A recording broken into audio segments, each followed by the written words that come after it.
Evening now, we begin tonight with the State of the Union address. Tonight, President Biden discussing three big topics this evening. The first, prices rising rapidly across the country, inflation at its highest level in some 40 years. He also talked about the crisis in Ukraine, what's being done there, and he also touched on the coronavirus as we begin a new era of that pandemic. Natalie Brand has a recap from Capitol Hill.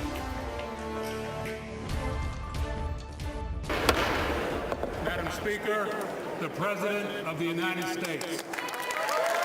President Biden entered the House chamber for his first State of the Union address with the focus on the war in Europe. Lawmakers wore blue and yellow ribbons to show their support for Ukraine. Stand and send an unmistakable signal to the world of Ukraine. The president announced he's closing U.S. airspace to Russian aircraft following the move of European allies. Further isolating Russia and adding additional squeeze on their economy.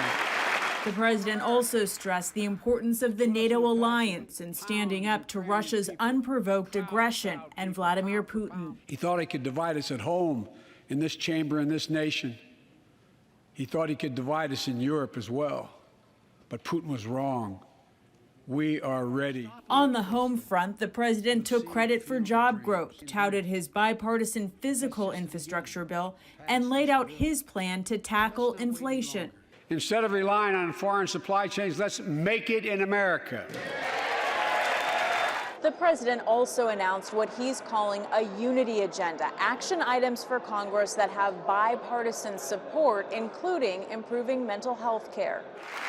Let's take on mental health, especially among our children whose lives and education have been turned upside down. President Biden made his case to the nation with an approval rating that's dropped to 44%. Natalie Brand, CBS News, Capitol Hill.